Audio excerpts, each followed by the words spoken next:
In 1969, man first walked on the moon, and Aston Martin first put a V8 engine in one of its DB models.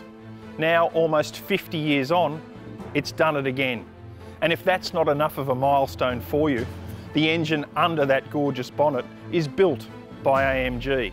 That's more than one small step for this man.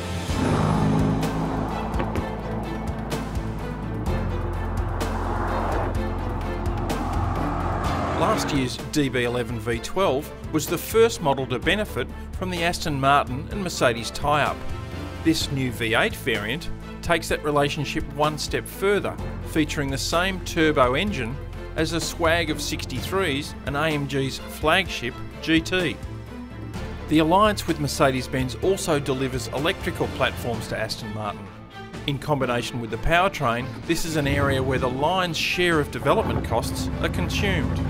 In essence, the agreement future-proofs the British marque, while allowing it to retain its unique model lines and, most importantly, its bespoke character. Around $35,000 cheaper than the V12, the DB11 V8 sits firmly in the GT category, but it's easily the most capable Aston GT yet. The DB11 V8 is about 115 kilos lighter than its V12 counterpart. The turbocharged 4-litre V8 has less power than the big V12, but it almost matches it in terms of torque. 675 Newton metres versus 700. And that torque is available lower down and over what feels like a much wider rev range.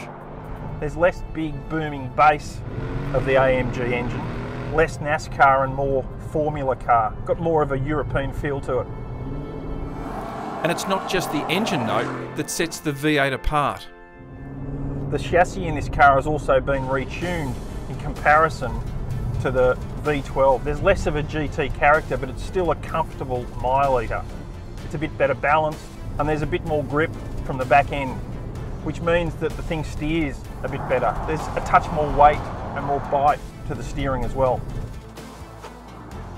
And although the V12 DB11 hasn't exactly been on the market for long, Aston's already incorporated feedback. One of the things that customers asked for was more differentiation between GT, Sport and Sport Plus. There's not a huge difference in exhaust sound across those modes, but in terms of steering and throttle response, there's significant difference now. Tight racer roads aren't the traditional terrain of GTs, but the DB11 V8 eats them up. From these to smooth multi-lane highways, this Aston was bloody good. In fact, better. In full attack mode, this is a proper toy.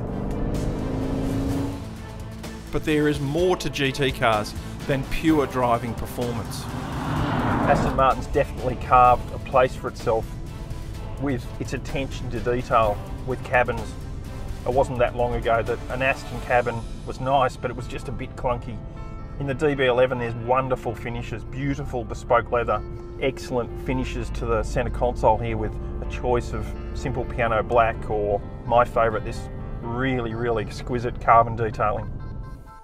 And then there's the styling. If you think this car looks good on video, wait till you see it in the metal. With looks like this, we can almost forgive the close to total lack of modern driver aids. No lane keeping, no pedestrian sensing, no autonomous emergency braking, not even any adaptive cruise control. Sure, it's all coming thanks to the Mercedes tie-up, but only Aston Martin could get away with offering a near $400,000 luxury 2+2 coupe without these increasingly mainstream technologies.